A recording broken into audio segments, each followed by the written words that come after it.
Buenas noches, con una propuesta periodística diferente para construir desde la comunicación, les damos la bienvenida como todos los sábados. Les saluda Judith Prada.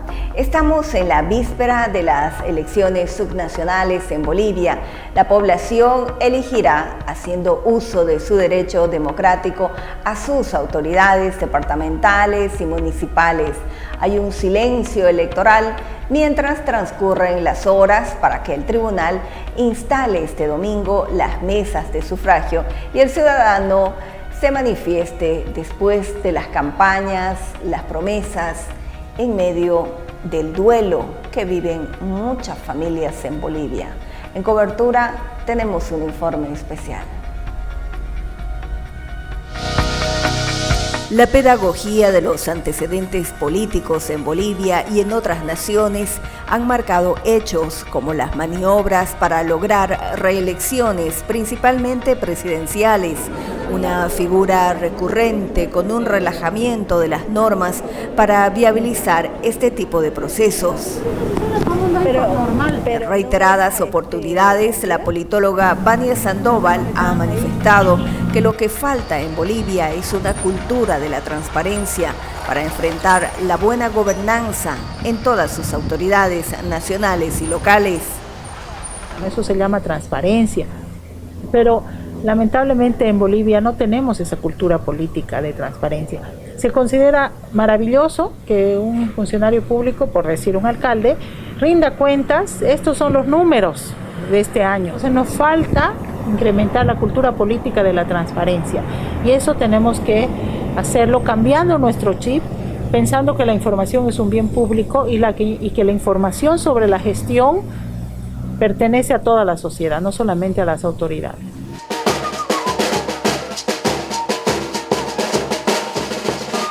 Pasaron las campañas, se dejó de escuchar las promesas electorales, mientras el ciudadano, desde el silencio electoral, sin manifestar afinidades de los postulantes, lo único que espera y recuerda es la necesidad que tiene de empleo y salud. Económicamente, porque después del virus hay muchas personas que han quedado sin trabajo, la economía está muy por el suelo.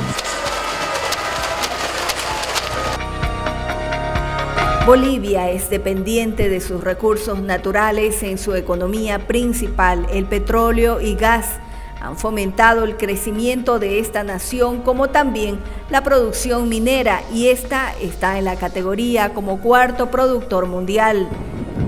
Mientras que la producción en las industrias de todas sus estructuras ocupan un sitial esencial en las actividades de turismo, finanzas, comercio y otras, abarcando el 67% de la mano de obra en el país.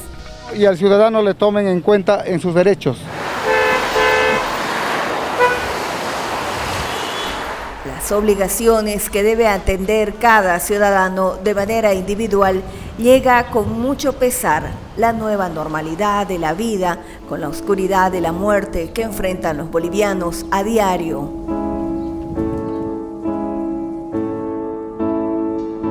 Desde el 10 de marzo que irrumpió el coronavirus en nuestro país, una estela de muerte marcó a varios núcleos familiares, porque el grado de letalidad por las complicaciones que generó en muchos pacientes fue inevitable.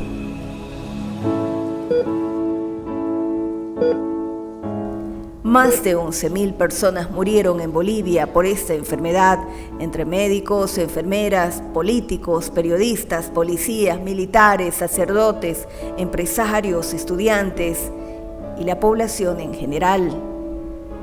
Lo más peor, señora, es cuando uno no agarra a su enfermo, no lo cura, no lo ve.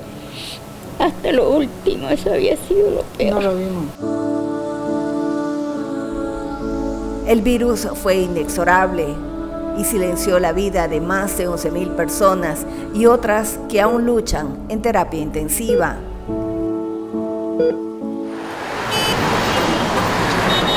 Pero no solo es el virus que aceleró la vida de muchos ciudadanos, También se presentaron otras patologías en medio del estrés de la nueva normalidad. El presidente mostrará la papeleta en blanco. La coyuntura y los calendarios electorales, los bolivianos nuevamente acudirán a las urnas en medio de la pandemia, en medio del silencio de los dolientes, un tema muy difícil de abordar porque nadie está preparado para decir adiós a un ser amado, a un amigo, a un colega, a un vecino o simplemente a un ciudadano que en su momento tuvo activa presencia en la sociedad.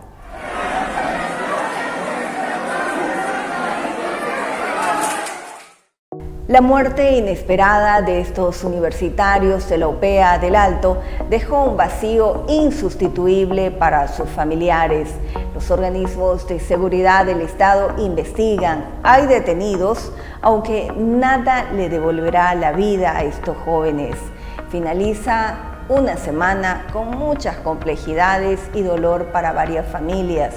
Por otra parte, por complicaciones a raíz del coronavirus, falleció otro candidato a la alcaldía, esta vez en Pando. En total son 6 los políticos que dejaron de existir en medio de las campañas. Tenemos un recuento.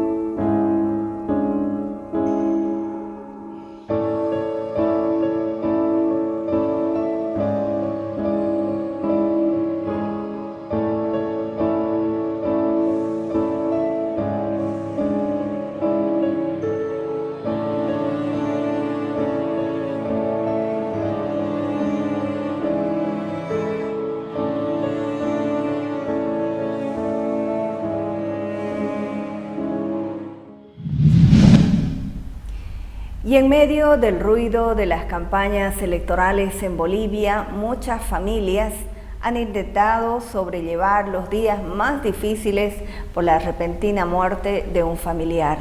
Entre campañas políticas y la sombra de la muerte, así han sido los días en la cotidianidad de varios núcleos familiares. Nos acompaña en cobertura Remy Montaño, comunicador y docente, a quien le agradecemos por compartir en cobertura su testimonio. Sus padres fallecieron por complicaciones con el coronavirus, con una diferencia cada uno de una semana. Gracias, Remy, por aceptar la entrevista y compartir este testimonio. Bienvenido a cobertura. Muchas gracias, Judith, gracias por la invitación. Como bien has dicho en la introducción, este es un momento muy difícil. Todos creo que nos vamos enterando por los diferentes medios y redes sociales que andan falleciendo amigos, familiares, familiares de amigos, y mientras terminamos de llorar a uno, comenzamos a llorar a otro. Es una situación muy complicada, muy difícil realmente. Definitivamente, en el caso de ustedes en particular, de su familia, ¿cómo han hecho para intentar sobrellevar estos días después de la tragedia que les ha tocado vivir por este virus? Así es.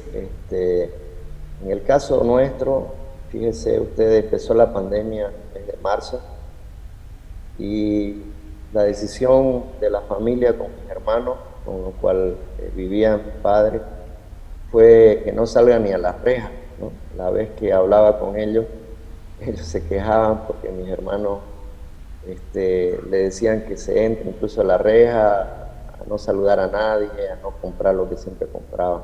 Y durante 9 meses este objetivo se logró. Ellos no salían, protegimos. Sabíamos de las dificultades que podría tener su salud, ya que mis padres, como la mayoría creo de las personas, de los padres que estamos en esta época, tenían algunas enfermedades de base que podían impedir afrontar con fortaleza. Pero tarde o temprano, por uno u otro motivo, la verdad que hemos decidido ni siquiera buscar el el origen del contagio para no seguir amarrando nuestro corazón. Pues llegó cerca de Navidad del año pasado y no pudimos pasar Navidad en familia como siempre lo hacemos, y tampoco Año Nuevo.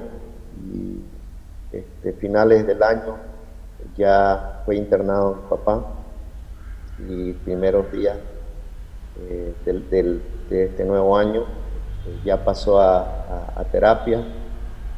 Entró a intubación. Cuando entró a intubación nuestro corazón se acongojó, pero no solo eso, sino en mi caso yo también estaba con COVID.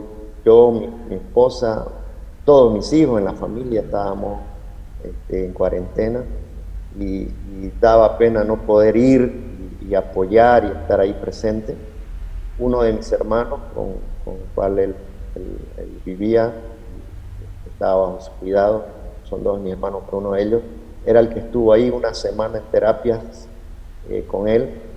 Él me comentaba en la experiencia que él dice: volvió mi padre a ser un niño en mis manos, porque yo lo cuidaba, lo limpiaba, he limpiado las nalgas de mi padre, me decía mi hermano, y yo lamentaba no poder estar ahí porque estaba en cama también por el COVID. Pero llegó la noticia el 2 de enero que él fallecía, y la verdad que estaba tan acongojado en mi corazón, pero con poca fuerza, porque el COVID ni siquiera me dejaba llorar, porque estaba yo en cama, en casa, no estaba en hospital, pero en casa. Pero cómo actuar, cómo hacer cuando no te puedes levantar, no puedes ir, no puedes hacer absolutamente nada, además no te puedes despedir. Eso de que nos despedimos no era posible. Las instrucciones eran hacer el proceso del crematorio. Bueno, los que podrían pagar y hacerlo, y los que no, había que del hospital al cementerio directo, no pueden estar mucho. Entonces era una situación muy, muy difícil, muy complicada. Y más ese día que fallecía, mi madre era llevada a terapia también. Entonces era un cúmulo de información, un cúmulo de situaciones que uno no podía tal vez manejarlo. Y aquí viene la primera reflexión. Uno no puede manejarlo si entendiera o comienza a comprender cosas que se siembran en el corazón. En el caso nuestro se sembró en el corazón desde muy jóvenes, desde niños, de que esto no acaba acá, no acaba en esta tierra como está en el fondo. Tenemos esperanza de vivir más allá. No somos ciudadanos de este planeta Tierra, de esta vida, somos ciudadanos de una patria celestial. Pero aún así duele, aún así hay congoja, hay una desesperación de no poder haber hecho cosas que habíamos prometido. Por ejemplo, a mí me gusta mucho salir y pasear con mi familia, y yo lo llevaba, y habíamos prometido salir una última vez, y la última vez que nos vimos, él me decía: hijo, yo he vuelto a ser niño, como decía mi hermano. Y yo le decía: ¿pero por qué? Porque vos me prometiste sacarme, darme una vuelta, un paseo, y sabes que cada vez que suena el teléfono, yo creo que vos me estás llamando para decirme vamos. Y esa llamada no pudo llegar. Entonces había una congoja, mi mamá iba entrando, y unos días después mi madre también fallece. Para nosotros el mensaje fue: se fueron juntos, ¿no? Se amaron tanto que hasta en la muerte decidieron estar juntos. Era parte del consuelo. Aferrados en la fe, la templanza, la serenidad que ha caracterizado a su familia, les ha permitido a ustedes poder seguir adelante. Y esto también les ha servido a ustedes para poder ayudar a otras familias, entiendo, el escucharlos, el darles una palabra de aliento. Así es, yo quiero confesar algo por primera vez acá. En medio de esta verdad, una noche que ya sentía que también mis fuerzas estaban flacas y no sabía qué hacer, a pesar de que conocía todo esto. Una noche fue una noche del encuentro, de la lucha. Yo estaba mal, mi papá ya había fallecido, era el otro día, y yo sentía mucho dolor y sabía, temía porque mi mamá termina igual. Y en ese encuentro, esa visión, no sé cómo usted lo quiere entender, pero yo tuve un sueño en el cual peleaba por mi vida. Y hubo una sensación de decir, la victoria ahí está. Y entonces, en ese momento, desperté otra vez transpirando, otra vez con mis manos así. Y dije, bueno, gracias Señor porque has dado la victoria. Gracias porque mi padre también luchó. No está acá, pero luchó y seguramente venció. Y hay muchos en la ciudad, muchos amigos que están luchando. Y hoy siguen, están internados, ¿no? Están en terapia intensiva. Y desde ese momento mi oración fue que les ayude a vencer. Y me acordaba de la palabra del Señor que decía, yo te sustento. Quiero que usted, que está enfrentando esta ausencia definitiva física de su familia, de sus padres, le hable a la población en algún lugar de Bolivia, de Santa Cruz, que se encuentran con esta situación para poder sobrellevar. Bueno, yo simplemente presentarle lo que yo conocí, ¿no? Una esperanza. ¿Cuál es esa esperanza? Dice, cuenta la historia, pero si usted la vive y la toma, esto va a ser real en su vida, ¿no? Dios mandó a su único hijo a morir por nosotros. Y si nosotros tomamos esta verdad, la promesa de esa verdad es que tenemos vida eterna. O sea, y esto que hoy vivimos es temporal y de aquí vamos a seguir. Eso es lo que ha sustentado hoy mi vida, la vida de mis hermanos y la vida de mi familia como tal. El creer que esto no acaba. Y si morimos es ganancia, dice también Pablo en las Escrituras, porque nos acerca más rápido al Señor. Pero obviamente el perder a un ser humano cercano duele. Yo he llorado mucho y sigo llorando aún, pero doy gracias al Señor porque Él permitió su espíritu que mis padres puedan tener un encuentro con Dios, porque sé que nos vamos a ver luego.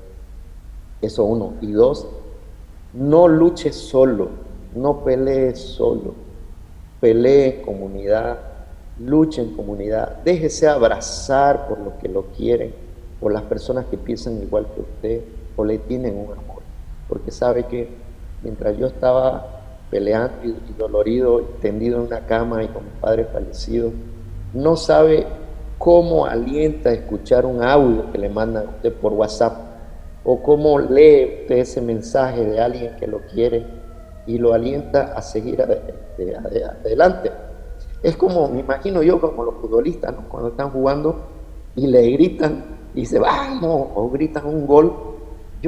Yo sentí lo mismo. Yo estaba postrado en mi cama y los amigos, hermanos de la iglesia, colegas, trabajo, comunicadores como Judith, que me mandaban un audio y decía, Remy, te animamos, alentamos. Sabe que yo a las 2, 3 de la mañana volví a escuchar esos audios cerca de mi oído y los escuchaba a la voz de mis amigos que me alentaban, y sabe que me daban fuerza. Entonces, si usted está pasando por este momento, no se aísle, no corte las comunicaciones, más bien pida ayuda, porque eso lo va a alentar, lo va a animar. Y además solito no podemos ni económicamente, porque cada factura, ya le cuento, ese Rendicibir o no sé qué, que costaba 1.400, nosotros en familia lo hemos comprado casi en 5.000 bolivianos, y aún así no pudimos hacer nada. Y para obtener eso, usted necesita apoyo y ayuda. Y sabe que recíbalo con mucho cariño. Hay mucha gente que lo ama, y hay mucha gente que necesita que usted siga vivo o que esté acá en medio nuestro para seguir animando, seguir alentando.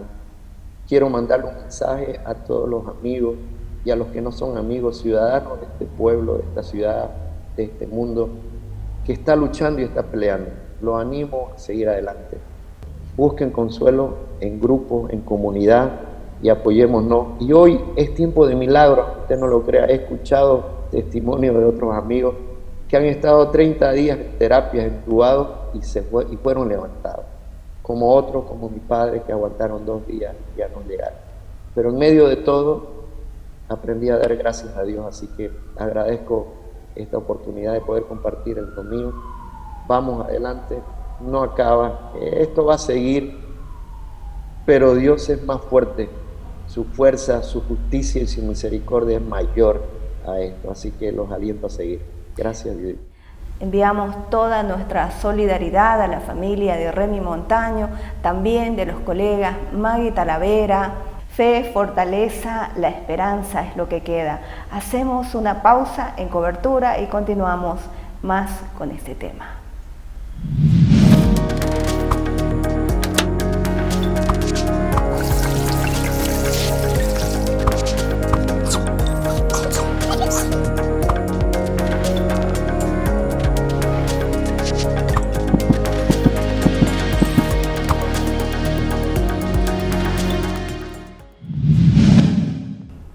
Gracias por su preferencia en cobertura desde Santa Cruz, Bolivia.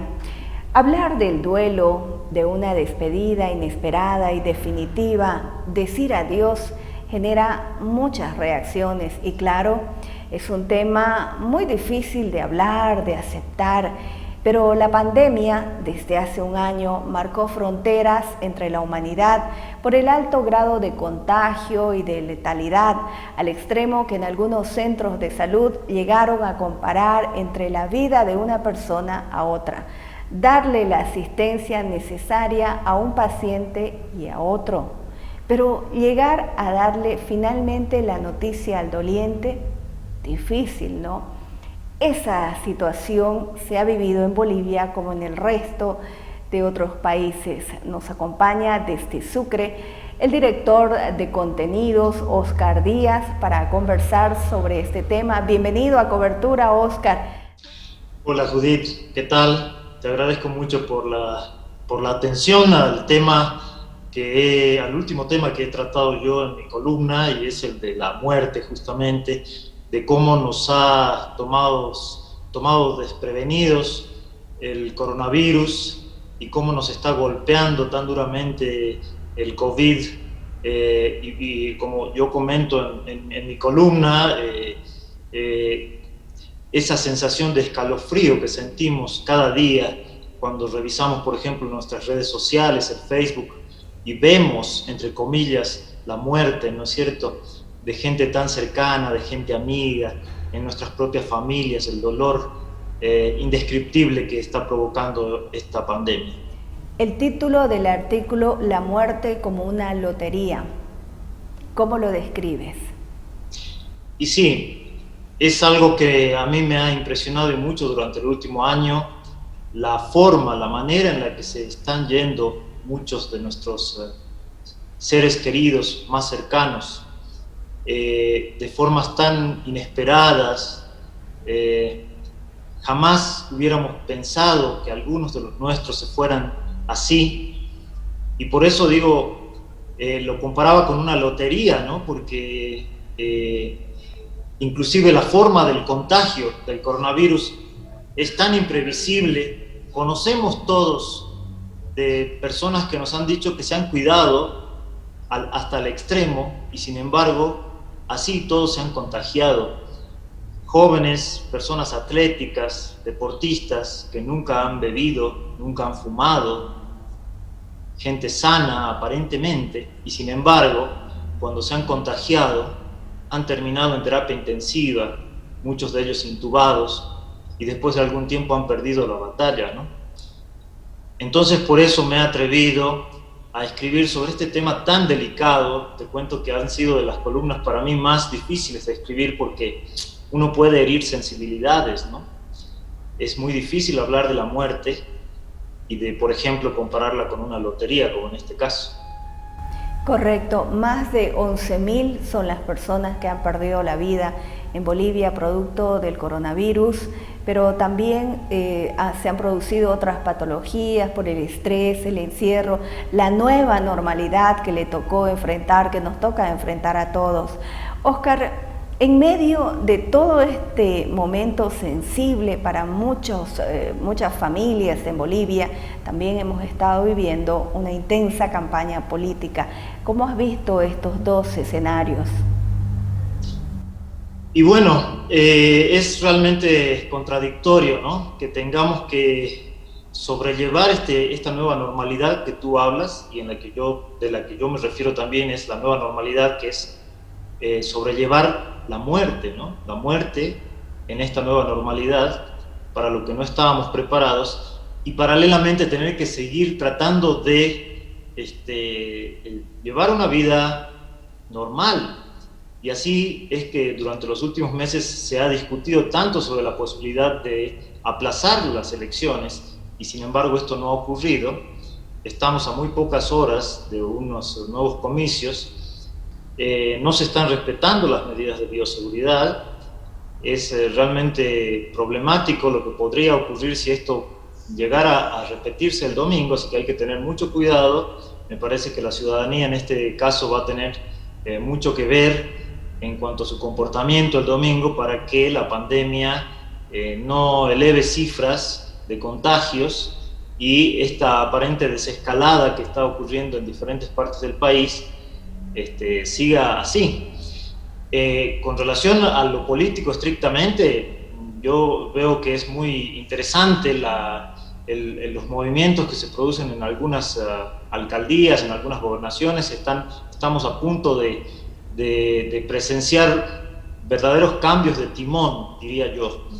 Corrientes partidarias totalmente distintas a las que venían manejando algunas de las alcaldías. Es muy probable que se concrete esto el domingo a partir de cambios de liderazgos. Pero lo interesante también es ese proceso del silencio electoral, ¿no? Ya el ciudadano recibió todo, se cerraron las campañas, de ahí para adelante es la decisión, la voluntad libre, democrática, que debe ejercer sin presiones. Pero retomando el tema por el cual hemos originado este programa precisamente, ¿por qué le cuesta a la gente? ¿Por qué nos cuesta aceptar estos hechos que están viviendo con nosotros, que ya forman parte, hablar de la vida y la muerte? En tu experiencia periodística, todo. Sí, cuesta mucho por diferentes motivos, ¿no? Entre otros, la muerte para mí es como un tema tabú, ¿no? Mucha gente no se atreve a hablar de la muerte como algo natural, como algo que va a ocurrir, y prefiere en todo caso vivir de una manera más liviana, entre comillas, tratando de distraerse, tratando de no pensar en cuestiones negativas. Y sin embargo hay una manera de tratar este tema sin que necesariamente sea deprimente. ¿Cómo? Sin que necesariamente sea triste. Por ejemplo, es muy difícil sobrellevar la muerte, sobre todo en los primeros tiempos, ¿no? Cuando alguien pierde a un ser querido, y cuesta, por la naturaleza nuestra de extrañar a las personas que queremos, cuesta mucho. Pero sabemos también que ese ser querido nos va a seguir acompañando de la misma manera que lo ha venido haciendo, pero más bien de otra manera, ¿no? Ya no va a estar presente físicamente, físico, ¿no? Claro, pero va a estar siempre con nosotros, cuidándonos. Hay formas de pensar la muerte, bien, con una sonrisa inclusive. Todo esto depende también de la educación, depende también de la espiritualidad de cada uno, de las diferentes creencias que tengamos, de la mirada optimista que podamos tener frente a la vida, ¿no es cierto? La vida continúa. Algunos los vamos perdiendo, pero los ganamos de otra manera, ¿no? Los ganamos como ángeles que nos van a cuidar, que nos van a brindar protección. Es lo que yo te estoy hablando, es directamente desde el corazón, ¿no es cierto? Es lo que a mí me nace del corazón. Yo he perdido a mi papá hace unos años, también he escrito una columna respecto a la pérdida de mi papá, y ha sido de las columnas más leídas y con las que yo he sentido mayor adhesión, porque mucha gente se ha sentido identificada. Y ahí yo decía todo esto que te estoy comentando, ¿no? De qué manera, cómo perdemos a esas personas tan insustituibles, ¿no es cierto?, que son irreemplazables. Nunca vamos a tener otro papá después de que lo perdemos. Y sin embargo yo lo siento a mi papá abrazándome las 24 horas del día, y me hace sentir feliz. Yo me siento muy feliz con eso. Me ha costado muchísimo aceptar la pérdida de él, como a todos nosotros nos va a pasar en algún momento, y sin embargo, yo siento que a él no le va a gustar que lo piense triste, ¿no? Yo creo que más bien él se va a poner feliz si yo lo recuerdo con una sonrisa. Entonces tenemos maneras de seguir adelante, mejor felices que tristes, ¿no? Esta cercanía esperanzadora también que lleva a tu corazón y que me imagino mucha gente se identifica, porque es precisamente ese sentimiento que uno en esa construcción del camino terrenal va viendo, que en algún momento no van a estar con nosotros, pero nos vamos a volver, no sé si a reencontrar, pero vamos a sentir su presencia. También esto lo experimento contigo desde la fe principalmente y de la experiencia. Precisamente cuando hablábamos del coronavirus, no solamente fue el coronavirus que aceleró las despedidas inesperadas, también han sido otras patologías. Por ejemplo, los últimos datos que daban desde las diferentes reparticiones de salud en el país manifestaban que muchas personas han muerto de un infarto, de un paro cardíaco, otras patologías que han sido producto del estrés. Eso nosotros lo hemos vivido también en casa hace 2 semanas. ¿Sabes, Judith? Si algo nos ha enseñado este tiempo de coronavirus es a tomar conciencia de nuestra finitud, ¿no? Somos finitos. Somos a veces tan soberbios, hemos sido hasta ahora tan soberbios, que nos hemos creído que teníamos la vida comprada, ¿no? Como se dice vulgarmente. Y si algo nos deja de enseñanza es que mucha gente ha venido y ha pasado por aquí por un tiempo demasiado corto, no lo terminamos de comprender, como yo digo en mi columna, por qué se van unos antes y otros después, no sabemos, nos cuesta muchísimo. Y sin embargo lo que dijiste es algo fundamental. Tenemos la esperanza de reencontrarnos prontamente, porque sabemos que la vida, ahora sí terminamos de comprender que la vida no es todo lo largo que creíamos que era, ¿no? Al final la vida es solamente un soplo, ¿no? Es increíble lo rápido que pasa el tiempo y cómo de un momento a otro podemos ya no estar más, ¿no es cierto? Es duro, es muy duro de hablarlo, pero hoy estamos hablando y no sabemos cuándo ya no vamos a estar más aquí en la tierra. Y entonces ahí es donde entra lo que tú mencionabas recién, el tema de la esperanza del reencuentro, ¿no? Ahora que sabemos que el tiempo es corto en la vida, porque no es tan largo como creíamos, seguramente más rápido de lo que pensamos nos vamos a volver a encontrar con esa gente amada que ya no está con nosotros, y eso es hermoso, ¿no? Tus palabras finales y reflexivas para todos, porque todos llegamos finalmente también a vivir esta circunstancia dolorosa, que esto no excluye este sentimiento muy sensible, ha llegado a todos los hogares. Hemos perdido también colegas, Augusto Peña, Iván Miranda, Edwin Flores, Juan Flores, y la lista es grande. ¿Qué nos deja a nosotros los comunicadores? Que al final es el mismo sentimiento que deben tener de todas las áreas, pero nosotros en particular, que hemos tratado de ser ese canal, ese puente entre la sociedad y lo que estaba ocurriendo, las cifras duras también de poder dar. Sí, generalmente nos ocupamos de los demás, lo nuestro es el servicio social, procuramos canalizar la información para que el resto de la gente esté bien informada, y pocas veces nos ocupamos de nosotros mismos, los periodistas, y como bien dices, en todas las ciudades hemos perdido a varios colegas, y es muy doloroso porque también los periodistas estamos en la primera línea de esta lucha, ¿no? Tenemos nuestros días en este último año prácticamente no han cambiado, ¿no? Muchos profesionales han podido trabajar desde sus casas y nosotros mismos también, pero los que debemos cubrir, los compañeros que salen a cubrir la información a la calle, para ellos casi que no ha cambiado nada. Entonces están muy expuestos al virus. Mi reflexión y mi saludo también para ellos. Les envío muchas fuerzas, energías positivas para que salgamos pronto de este mal momento. Y para toda la gente que nos está viendo, simplemente que nos demos un tiempito para reflexionar sobre los que ya no están más y de qué manera podemos recordarlos siempre de la mejor manera, como te decía, tratando de sobrellevar este mal momento de una manera más positiva que negativa.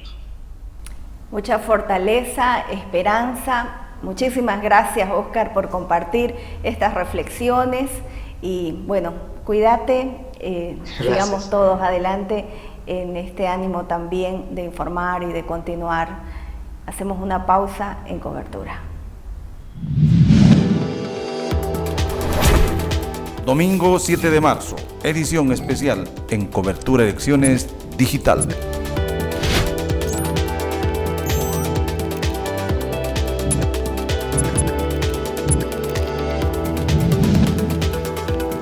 Nos esperamos en Cobertura Elecciones Digital.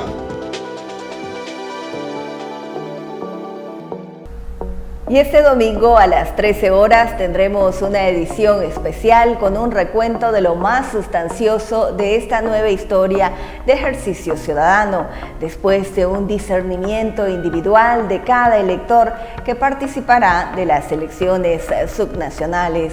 Las nuevas autoridades que resulten electas gobernarán por los próximos 5 años hasta el bicentenario de Bolivia. Grandes desafíos para quienes sean elegidos en sus regiones.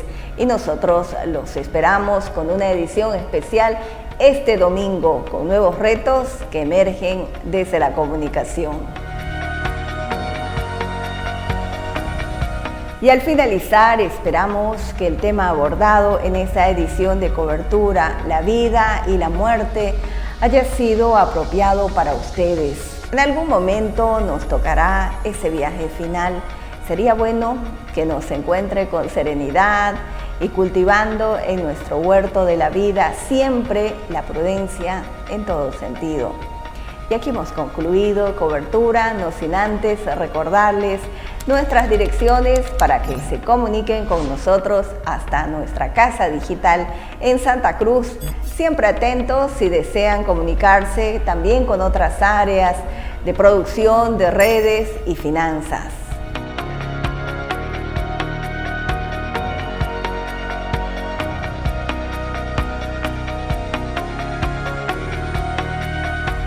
Nos vemos la próxima semana. Cuídense, cuidémonos todos. Hasta pronto. Un abrazo, Bolivia.